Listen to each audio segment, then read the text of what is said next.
wabarakatuh. Alhamdulillahi rabbil alamin.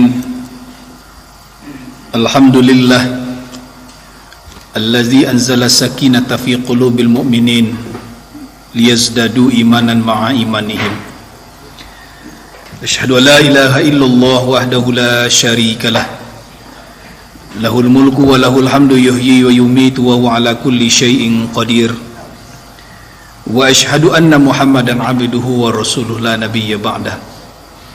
Allahumma salli wa sallim ala sayyidina Muhammadin wa ala alihi wa sahbihi wa man tabi'ahum bi ihsanin ila yaumiddin. Inna Allaha wa malaikatahu yusalluna 'alan nabi. Ya ayyuhalladzina amanu sallu 'alaihi wa sallimu taslima. Allahumma rabbana shrah lana sudurana wa yassir lana umurana wahlul 'uqdatam min lisanina yafqahu qawlana. A'udzu billahi minasy syaithanir rajim. Bismillahirrahmanirrahim.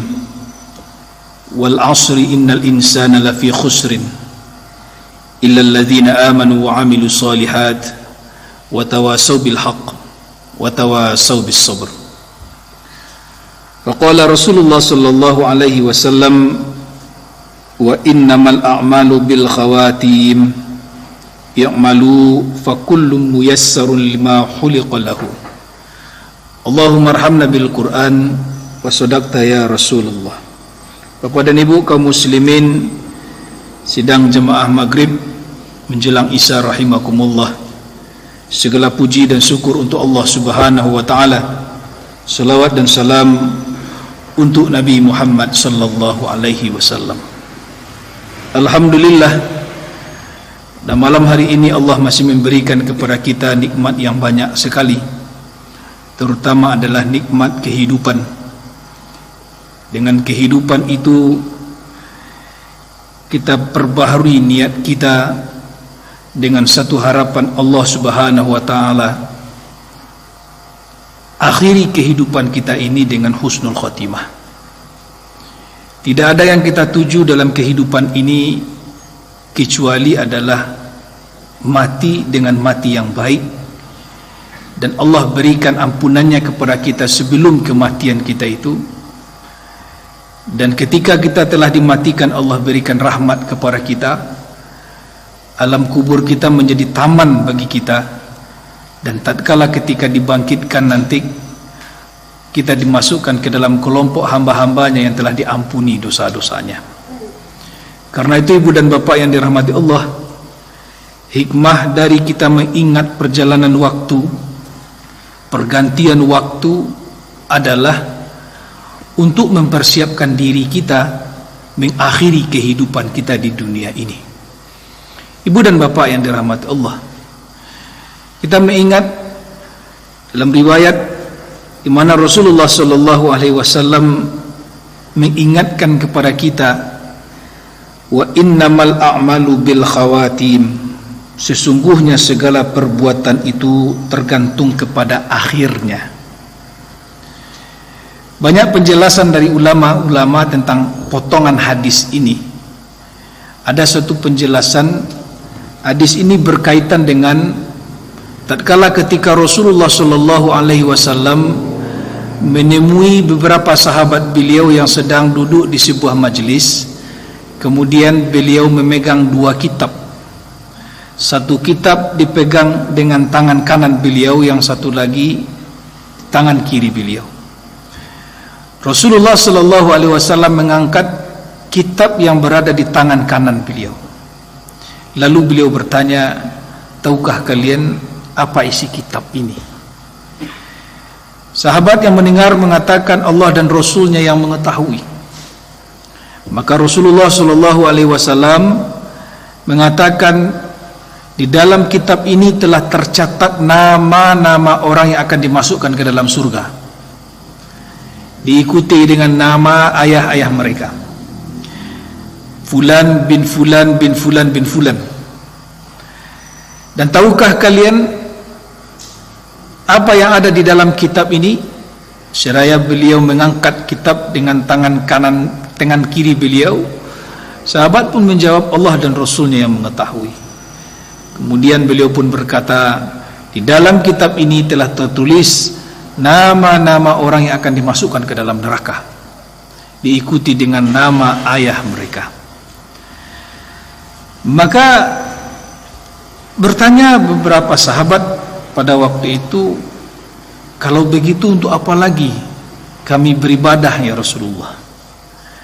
Kalau sudah ada nama-nama orang yang akan dimasukkan ke dalam surga, sudah ada pula nama orang yang akan dimasukkan ke dalam neraka, berarti semuanya sudah ditentukan oleh Allah. Untuk apa lagi beribadah? Untuk apa lagi berbuat baik? Di sinilah ibu dan bapak yang dirahmati Allah, Rasulullah sallallahu alaihi wasallam mengatakan, masuk surga atau nerakanya seseorang itu diberikan tanda oleh Allah Subhanahu wa taala menjelang dia meninggal dunia, yaitu dengan memperlihatkan amalan terakhirnya sewaktu dia akan meninggal dunia itu. Nah, itu ibu dan bapak yang dirahmati Allah, wa innamal a'malu bil khawatim, sesungguhnya segala perbuatan itu tergantung pada akhirnya. Juga ada yang menjelaskan maknanya adalah masuk surga atau nerakanya seseorang itu diberikan tanda oleh Allah dengan menunjukkan amalan terakhir yang dia lakukan. Karena itu di dalam kitab Majalisus Saniyah ada sebuah riwayat yang sangat populer ya di kalangan para ulama yang bersumber dari perkataan para sahabat. Dahulu di zaman ya Bani Israel ada seorang pengikut Nabi Musa alaihissalam yang mengamalkan ajaran Nabi Musa. Dia sangat soleh sekali, namanya adalah Barsisah ya.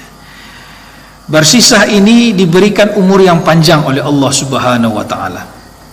Kemudian di dalam perjalanannya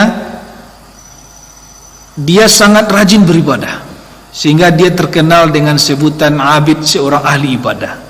Umurnya lebih dari 100 tahun. Kemudian pada suatu ketika dia sedang bermunajat, datanglah setan berwujud manusia. Setan ini menghampirinya tetapi tidak berbicara dengan Barsisah. Dia berwujud seperti orang soleh. Kemudian dia juga bermunajat, dia sujud lama sekali. Akhirnya Barsisah melihat ada orang yang lebih banyak ibadahnya rupanya daripadanya. Padahal oranglah menyebut si Barsisah kau seorang ahli ibadah yang ibadahnya banyak dan lama sekali beribadah. Bahkan tersebutlah di kalangan masyarakat waktunya itu dihabiskan untuk beribadah saja, bermunajat, sujud, dan berzikir. Ternyata pada waktu itu dia melihat di tempat yang sama juga ada orang beribadah, padahal itu adalah iblis. Kemudian sampai pada suatu ketika Barsisah pun mendekati setan ini atau iblis ini yang berwujud manusia seperti orang ahli ibadah. Hei, siapa engkau? Dari mana engkau?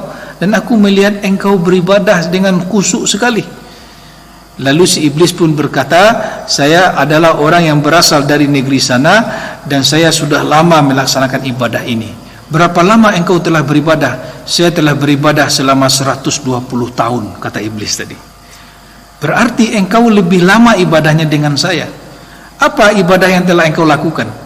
Si iblis tadi berkata, di dalam riwayat itu disebutkan, saya hampir saja melupakan makan, minum dan segala sesuatu yang dicari oleh manusia itu. Saya menghabiskan waktu saya untuk beribadah siang dan malam. Si Barsisah tadi penasaran, betul tak yang kecean oleh orang ini, yaitu si iblis itu? Ternyata iya, ibu dan bapak. Ketika sepanjang hari Barsisah beribadah, dia lihat juga si iblis ini beribadah, dan dia tidak tahu itu adalah iblis, itu adalah setan. Dalam riwayat disebutkan seperti itu. Begitu sampai jam makan, tak ada makan iblis tadi. Ya memang dia tidak makan. Kemudian dia terus beribadah. Akhirnya si Barsisah ini merasa, aduh, orang yang lebih hebat ibadahnya daripadanya. Dan ia pun berkata kepada iblis, dan dia tidak tahu iblis itu, saya ingin berguru kepada engkau. Mengapa engkau begitu bisa tahan lama beribadah, bahkan siang dan malam, bahkan engkau melupakan makan dan minum? dan saya tidak kuat seperti itu. Saya beribadah, saya makan, saya minum, tapi engkau saya lihat tidak. Lalu si iblis tadi pun dia berbuat sesuatu ya untuk mempengaruhi Barsisah. Ibu dan bapak yang dirahmati Allah, Barsisah ini di dalam riwayat disebutkan orang yang terkenal sebagai ahli ibadah, yang kemudian ketika dia meninggal dunia, malaikat pun saling bertanya di antara sesama malaikat, kenapa Barsisah ini tempatnya di neraka? Kenapa Allah masukkan dia ke dalam neraka? Jadi ternyata kisahnya seperti itu, ibu dan bapak. Ketika dia berkata kepada iblis, saya ingin berguru dan belajar kepada engkau. Iblis berkata, saya ini sebenarnya dulu adalah seorang ahli maksiat, katanya. Seorang ahli maksiat, sehingga saya bertobat kepada Allah, dan Allah menyukai dan menyayangi orang yang bertobat dari kemaksiatannya itu. Jadi kalau engkau ingin rajin dan kuat beribadah, mulailah dengan bermaksiat terlebih dahulu. Awalnya si Barsisah ini tidak percaya kepada ucapan iblis, ya, tidak, saya tidak akan bermaksiat. Nah, kalau engkau tidak memulai dengan bermaksiat, engkau tidak akan bisa merasakan lezatnya ibadah. Seperti itu, dibujuk dan dirayu. Akhirnya karena Barsisah melihat iblis tadinya ibadahnya begitu rajin dan sungguh-sungguh, seperti itu nampak adanya secara kenyataan, padahal itu adalah sebuah jebakan. Akhirnya dia bertanya, kalau itu aku ingin pula menjadi orang yang bertaubat dari kemaksiatan, ya, karena dari dulu aku tidak bermaksiat. Nah sekarang aku ingin menjadi orang yang bertaubat karena Allah mencintai orang yang bertaubat itu dari kemaksiatannya. Terpengaruh dia, ibu dan bapak. Lalu dia bertanya, apa maksiat yang akan melakukan? Nah, dijawab oleh iblis, berzinalah engkau. Kecik Barsisah, kalau itu aku tidak akan lakukan. Kalau engkau tidak mau berzina, membunuhlah. Cari orang yang menyakitimu lalu bunuh. Kecik Barsisah, aku pun tidak akan melakukannya. Nah kalau begitu, aku berikan kepada engkau maksiat yang ringan saja. Setelah itu langsung engkau bertobat. Apa itu? Minumlah khamar. Nah, disuruhnya minum khamar. Dek karena masalah minum khamar kau tidak ada kaitannya Kecik Barsisah dengan orang lain, kau kan dosonya saja juga. Lalu dia carilah tempat di mana orang menjual khamar. Bertemulah dia dengan sebuah tempat kedai lah umpamanya, dijual di situ khamar, yang menjualnya adalah seorang perempuan. Lalu dia minum khamar. Di tempat itu juga dia minum khamar, lalu dia mabuk. Begitu dia mabuk, datang setan yang menggodanya tadi dalam bentuk lain, membisikkan kepadanya untuk memperkosa si perempuan yang menjual khamar tadi. Akhirnya dia pun berzina. Dan begitu selesai dia berzina, datanglah suami si perempuan si penjual khamar, lalu ingin membunuhnya, dan dia pun dengan sigap ya mengelak, kemudian dialah yang membunuh suami si penjual khamar tadi. Maka ketiga maksiat itu telah dia lakukan. Lalu di dalam kisah itu disebutkan, maka iblis ini pun merubah wujudnya lagi menjadi seorang manusia biasa, kemudian dia pergi pun menemui raja pada waktu itu.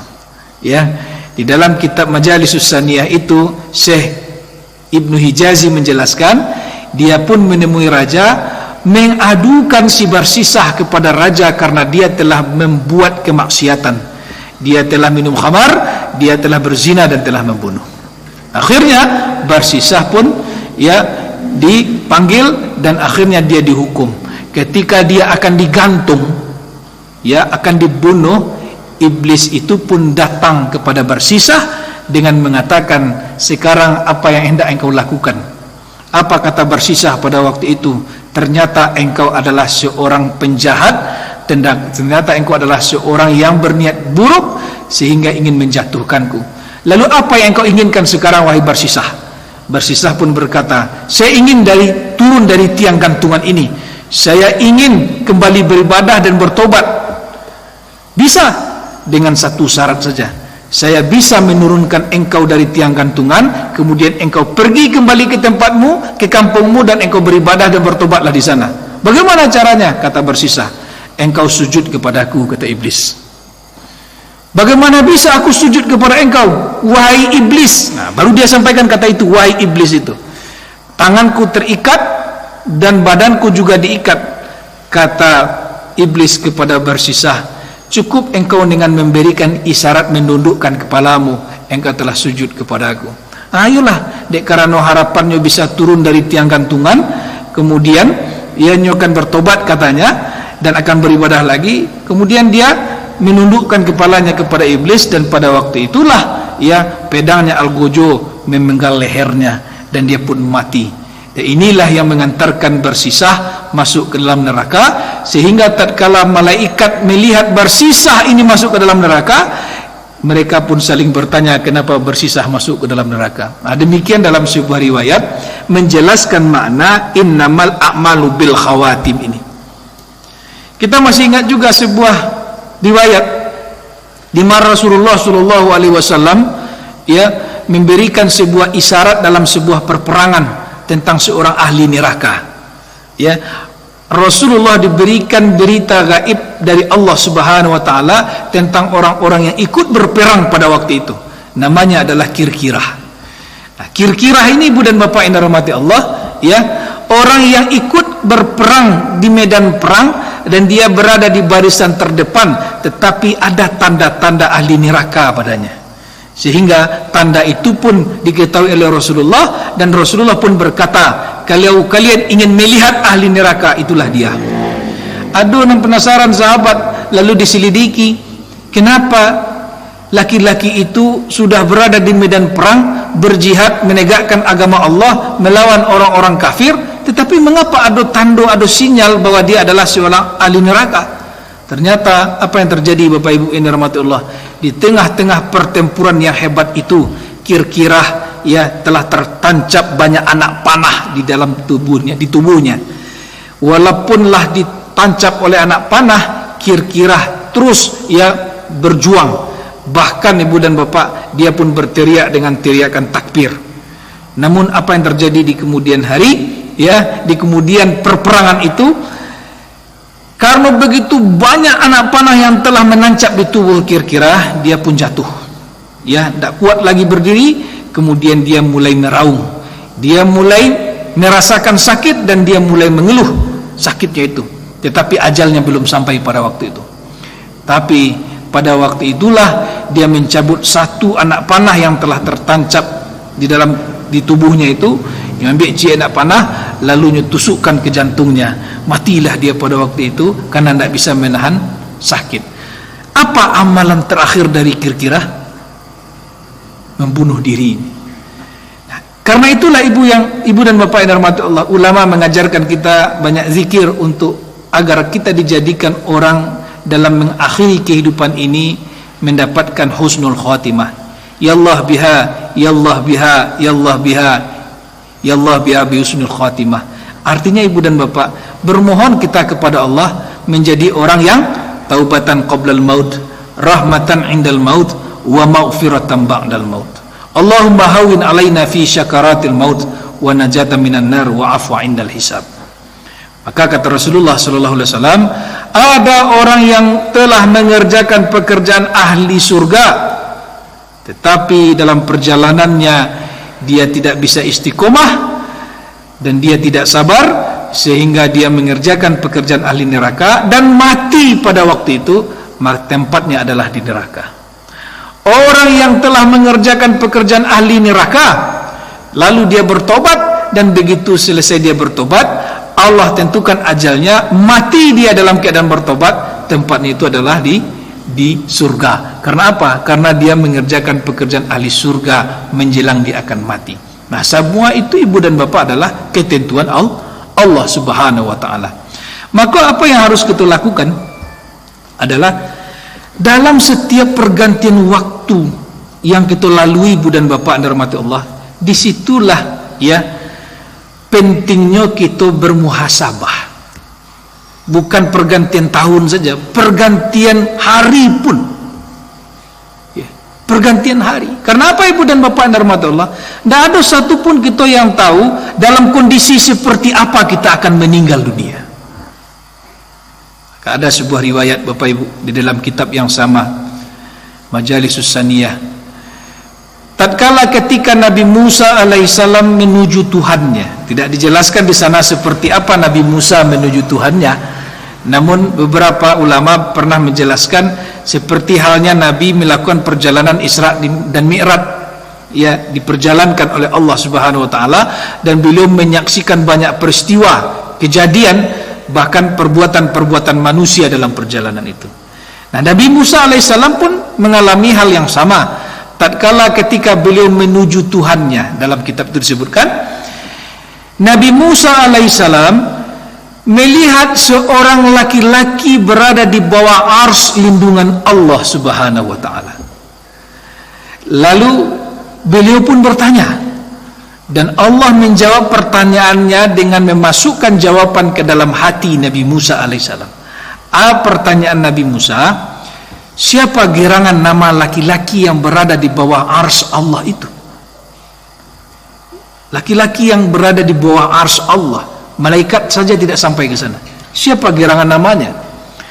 Lalu Allah Subhanahu wa taala menjawab dengan memasukkan jawaban ke dalam hati Nabi Musa, wahai Musa, jangan engkau tanya siapa namanya, tapi aku akan jelaskan perkara amalan apa yang ia lakukan sehingga dia berada di bawah ars lindunganku, kata Allah.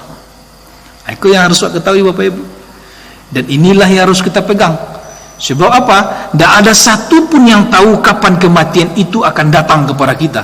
Dan satu hal yang kita takutkan adalah tatkala ketika datangnya ajal itu, kita dalam melakukan pekerjaan ahli neraka.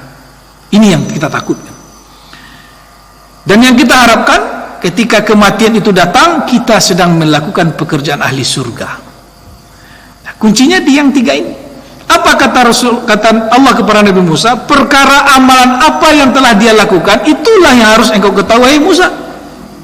Ternyata amalan yang dia lakukan itu, ibu dan bapak, adalah yang pertama adalah amalan hati, yang kedua adalah amalan lisan, dan yang ketiga adalah amalan yang dikerjakan oleh tangannya sendiri. Awak dalam kehidupan awak dikendalikan oleh tiga hal ini: hati, lidah, dan perbuatan tangan kita. Ternyata laki-laki soleh yang berada di bawah lindungan ars Allah itu adalah hatinya bersih, kata Allah, dan tidak ada hasad, dengki, dan membenci saudaranya di dalam hatinya itu. Lidahnya bersih, yang dia ucapkan adalah kalimat-kalimat zikir, dan tidak pernah dia gunakan lidahnya untuk mengadu domba orang dengan menyebarkan keburukan orang lain kepada orang lain. Dan tangannya dia gunakan untuk melayani dan memuliakan kedua orang ibu bapaknya. Kok kunci kebaikan, Bapak Ibu? Kunci kebaikan yang tiga ini, Bapak Ibu. Kalau baik yang tiga, ibu dan bapak, hati, lisan, dan perbuatan tangan, akan turunlah seluruh kebaikan-kebaikan yang lainnya. Hati bersih, ikhlas, ridho, ya, dan dia yakin akan janji Allah kepada orang-orang yang berbuat kebaikan. Lalu dia bersabar. Lidahnya dia tahan untuk menjaga kehormatan saudara-saudaranya, tangannya dia gunakan untuk berbakti kepada kedua orang ibu bapaknya, maka lahirlah seluruh kebaikan apapun yang dicari dari yang tiga perbuatan ini. Pertama, hati, Bapak Ibu yang dirahmati Allah. Kenapa orang bisa bersabar dalam menjalani kehidupan ini? Karena dia yakin dengan keyakinan yang diajarkan kepadanya. Karena ada orang mencari ibu dan bapak, mengapa para nabi dan rasul begitu sabar dalam menjalankan tugas sebagai nabi dan rasul? Mengapa ada orang-orang yang sabar ya dalam menjalani kehidupan? Karena satu hal, keyakinannya akan apa yang telah dia ketahui, dan keyakinannya bahwa Allah Subhanahu wa taala pasti memberikan pertolongan kepadanya dengan apa yang telah dia ketahui itu. Salah satu yang diketahui adalah hati yang bersih itu menumbuhkan amalan-amalan yang baik. Kalau di dalam hadis disebutkan dengan segumpal daging, itulah itu. Maka ibu dan bapak yang dirahmati Allah, dari hati yang bersih muncul perkataan-perkataan yang bersih. Kita mulai terlebih dulu amalan lidah, Bapak Ibu. keburukan yang paling banyak dan paling sering dilakukan oleh lidah lantaran hati yang penuh dengan hasad dan benci itu adalah ghibah, Bapak Ibu. Surat Al-Maidah ayat 27 itu, Ibu dan Bapak, larangan Allah Subhanahu wa taala, janganlah sebagian kamu menghibah sebagian yang lainnya. Lalu perbuatan ghibah itu diumpamakan seperti orang yang memakan daging saudaranya yang dihibahnya telah menjadi mayat. Lalu Allah katakan fakarihtumu, begitu jijik sekali kita. Karena itu fattaqullah innallaha tawwabur rahim. Bertakwalah kepada Allah bagi lidah yang pernah digunakan untuk menghibah, menggunjing, mengupat itu. Karena sesungguhnya Allah Maha penerima taubat lagi Maha pengasih. Inilah Ibu dan Bapak dirahmati Allah. Tatkala ketika seseorang telah menahan lidahnya dari menggunjing, maka Allah Subhanahu wa taala akan memberikan kepadanya permintaan yang diminta oleh seluruh manusia pada hari kiamat. Apa itu? Diampuni dosa-dosanya.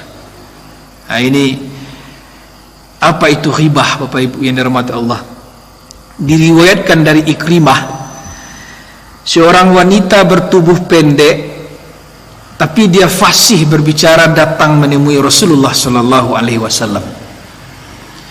Ketika itu di rumah Rasulullah bersama Aisyah istri beliau, dan si wanita tadi bertanya kepada Rasulullah tentang masalah-masalahnya, dan Rasulullah pun menjelaskan apa yang ditanyakan oleh wanita tadi.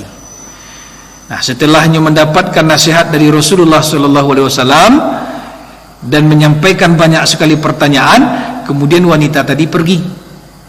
Lalu setelah wanita itu pergi, kece Aisyah, maafsaha kalamaha, fasih aja dia mengecek lagi, kece Aisyah, enggak? Fasih sekali dia berbicara ya Rasulullah.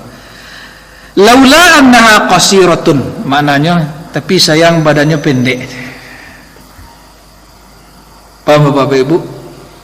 Kece Aisyah fasihnya dia mengecek lah ya Rasulullah, tapi nya pendek salahnya. Ada enggak lidah yang pernah kita ucapkan seperti itu, Bapak Ibu? Kadang-kadang enggak sengaja saja. Ini lantaran hati yang tak bersih keluar ungkapan seperti itu. Tapi bukan berarti Aisyah itu tidak bersih, dalam arti itu adalah sebuah pelajaran diajarkan. Kalau kebanyakan kita melihat Ibu dan Bapak, kan orang-orang langsung saja seperti itu. Iko lu ajaknya kulit hitam baju merah pakai lo, kan seperti itu kan. Apa kata Aisyah ketika Aisyah setelah mengatakan itu, apa kata Rasulullah? Ikhtabtiha ya Aisyah, engkau telah menghibahnya wahai Aisyah. Kita tidak tahu Bapak Ibu. Ya, ada ulama, ada ustaz saya dengar ustaz ceramah begini Bapak Ibu. Ada enggak Bapak Ibu bertemu hadis yang menyebutkan Aisyah dijamin masuk surga? Yang jamin itu Khadijah, Fatimah, ya. Aisyah ini masuk surga karena Rasulullah sayang kepadanya. Ya, Allah sayang kepada Rasulullah, Rasulullah sayang kepada Aisyah, Aisyah masuk surga. Tapi ucapan Rasulullah yang mengatakan Aisyah dijamin masuk surga tidak bertemu gitu. Yang ada itu adalah Khadijah, Fatimah dan seterusnya. Tapi kita tidak akan membahas itu. Kita membahas apa yang dikatakan oleh Aisyah tadi. Ikhtabtiha ya Aisyah, engkau telah menghibahnya wahai Aisyah. Apa jawab Aisyah? Hebat Aisyah jawabannya. Ma qultu, ambo tidak menghibahnya illa ma fiha, maknanya Ibu Bapak, ambo tidak mengatakan kecuali kenyataannya memang seperti itu.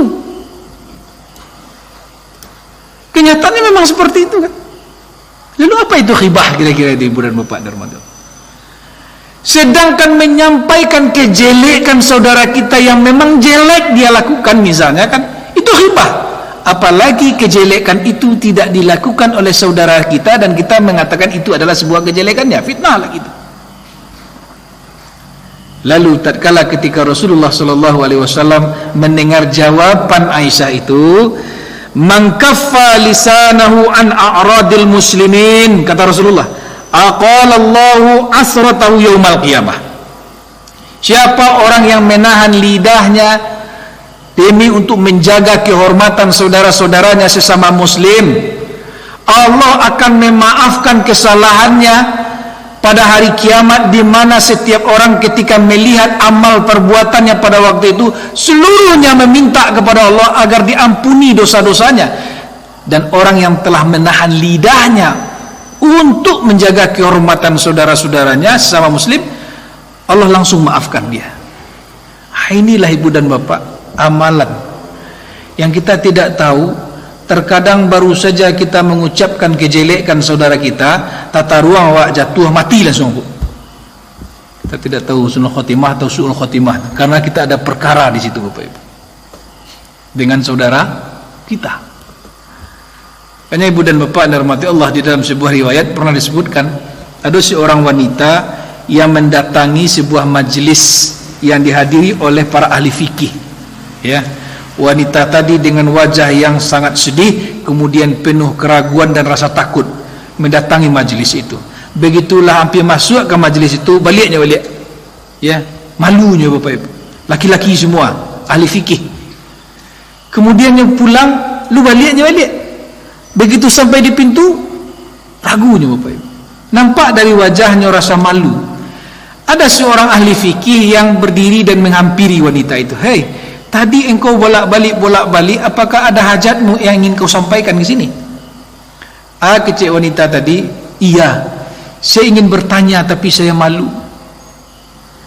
Untuk kebaikan agama dan akhiratmu, tanyakanlah. Apa yang ingin kau tanyakan? Kecik si wanita tadi, saya telah banyak melakukan dosa, tapi saya telah bertobat. Tapi ada satu dosa yang saya tidak tahu apakah Allah akan mengampuni dosaku itu. Apa dosamu itu? Aku malu menyampaikannya. Sampaikanlah untuk kebaikan agamamu. Lalu disampaikanlah oleh wanita tadi, saya adalah dulu seorang pezina, tapi saya telah bertobat, dan saya tidak tahu apakah dosa saya itu diampuni oleh Allah Subhanahu wa taala. Lalu disitulah ahli fikih tadi mengatakan kepada wanita itu, dan ternyata perkataannya ini adalah sebuah hadis Rasulullah yang diriwayatkan dari Jabir bin Abdullah. Apa kata ahli fikih itu kepada si wanita tadi? Ketahuilah, dosa yang engkau lakukan, yang engkau malu menyampaikannya itu lebih ringan daripada dosa ghibah. Nah, ini sesuai dengan hadis Rasulullah, iyyakum wal ghibatu fa innaha asyaddu minaz zina, kata Rasulullah. Janganlah kamu mengumpat, janganlah kamu menggunjing, janganlah kamu sebarkan keburukan saudara-saudaramu, karena ia lebih berat daripada dosa zina. Sahabat bertanya, bagaimana bisa ya Rasulullah?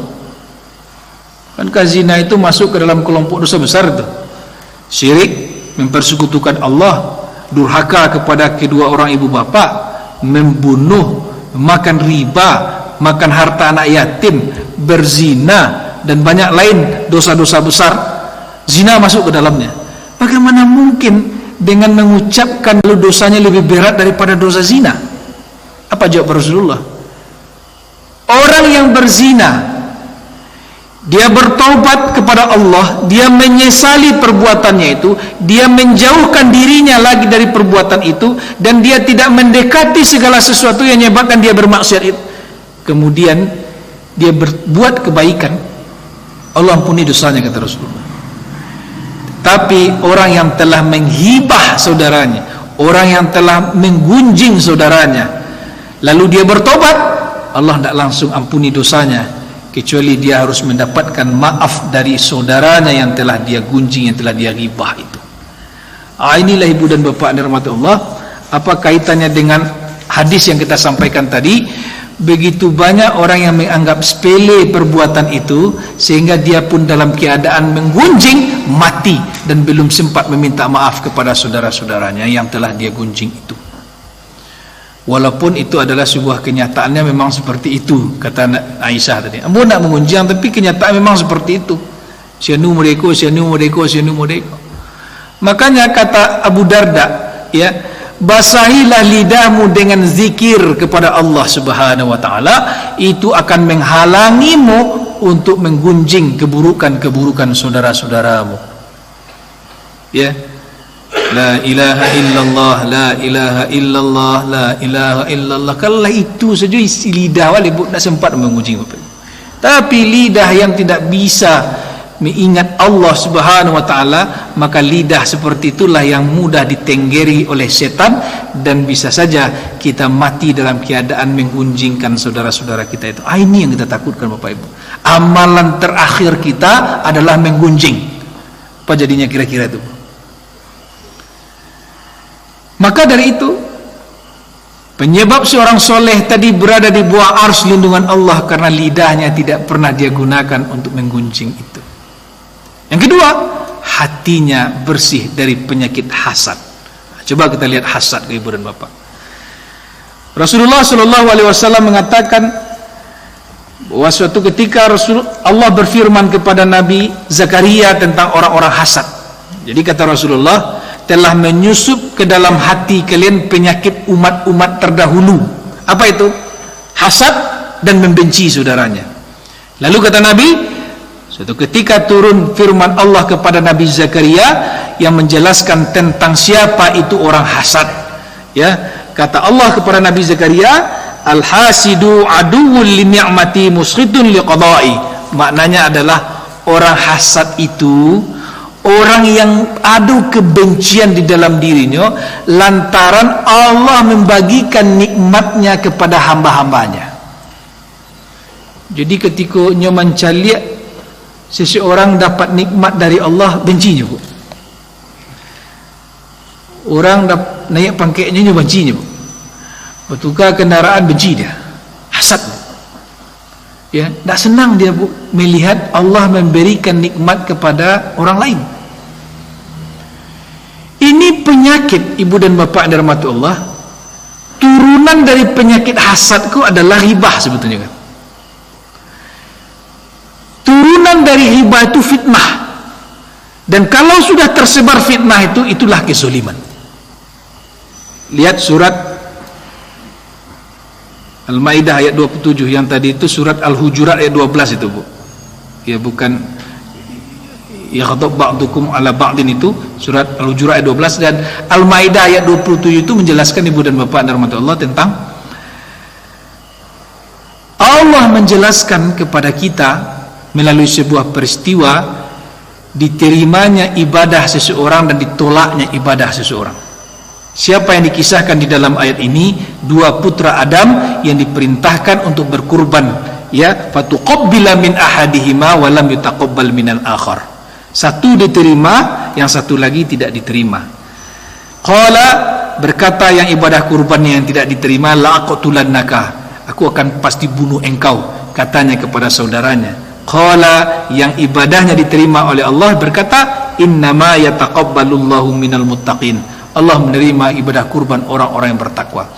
Itu adalah sebuah kisah di mana ada dua orang putra Adam, ya, di samping putra-putra yang lain yang bernama Qabil dan Habil dalam riwayat yang masyhur. Si Qabil ibadahnya tidak diterima oleh Allah, yaitu ibadah kurban, lantaran ada hasad di dalam hatinya. Habil diterima lantaran hatinya bersih. Artinya ibu dan bapak rahmat Allah, penyakit hasad yang ada di dalam diri kita itu menyebabkan terhalangnya ibadah kita diterima oleh Allah Subhanahu wa taala. Itulah yang dikatakan oleh Nabi, membenci, dengki, hasad akan menghabiskan kebaikan seperti api memakan kayu bakar, begitu cepat sekali habisnya. Seperti itulah penyakit hasad memakan amal ibadah kita. Maka Ibnu Mas'ud pernah menyampaikan sebuah riwayat dari Rasulullah SAW, nanti di hari kiamat itu setiap orang akan mendengarkan panggilan-panggilan. Ada panggilan dan setiap orang akan mendengar namanya dipanggil. Maka ada sebuah panggilan, si fulan bin fulan bin fulan bin fulan, dia telah merampas hak saudaranya lantaran ada hasad di dalam hatinya, lisannya menfitnah, lalu muncul kezaliman. Maka dia pun waktu itu bermohon kepada Allah Subhanahu wa taala. Apa itu permohonan orang yang disebut namanya tadi, yang telah menzolimi saudaranya? Bagaimana bisa saya menebusnya kezaliman itu dengan kebaikan, ya Allah? Dunia telah hancur, dirham sudah tidak ada lagi, semuanya tidak berguna kecuali adalah amal kebaikan, dan aku bermohon kepada engkau, kembalikan aku ke dunia agar aku bisa menebusnya kembali. Tetapi pada waktu itu Allah pun memerintahkan kepada malaikat untuk menimbang kebaikan orang ini, lalu menakarnya dengan kemaksiatan, kezaliman yang dia lakukan kepada saudaranya. Ini ada kaitannya dengan orang-orang yang bangkrut nanti di akhirat. Dipindahkan, Bu. Maka terdengar lagi ada panggilan, fulan bin fulan bin fulan, engkau tuntut hak engkau kepada si anu. Maka pada waktu itu kata Rasulullah, bergegaslah seorang wanita mengadu kepada Allah menuntut haknya. Siapa yang dituntut oleh wanita tadi? Ada 3 orang laki-laki yang dituntutnya. Pertama adalah yang dituntutnya adalah ayahnya, karena ayahnya tidak mendidiknya kepada agama, sehingga dia tidak tahu tentang Allah dan Rasulnya, sehingga dia bermaksiat dibiarkan saja oleh ayahnya. Yang kedua yang dituntut adalah suaminya yang menyia-nyiakannya dan tidak memberikan yang menjadi haknya. Dan yang ketiga yang dituntutnya itu adalah saudara laki-lakinya yang juga tidak mempedulikan ketika dia membutuhkan pertolongan. Pada waktu itu kata Rasulullah, setiap orang melihat kitabnya, catatan amalnya, maka banyak orang yang terpekik. Apa yang dipekikkan? Ya Allah, dulu saya haji, dulu saya umrah, mana ibadahnya, mana pahalanya? Engkau telah habiskan karena kezoliman yang telah engkau lakukan kepada saudaramu, lantaran hasad yang ada di dalam hati dan lidah yang selalu menyebarkan keburukan saudara-saudara. Nah, inilah ibu dan bapak dirahmati Allah, yang kita mohon kepada Allah, jangan masuk kita ke dalam kelompok orang seperti itu, karena kita tidak tahu ajal ini, dan takut kita tatkala ketika ajal itu datang, hasad masih ada di dalam diri, lidah masih mengatakan kata-kata yang menyakiti hati saudara-saudara kita. Wallahu a'lam bissawab. Astaghfirullahalazim wa atubu ilaih. Assalamualaikum warahmatullahi wabarakatuh.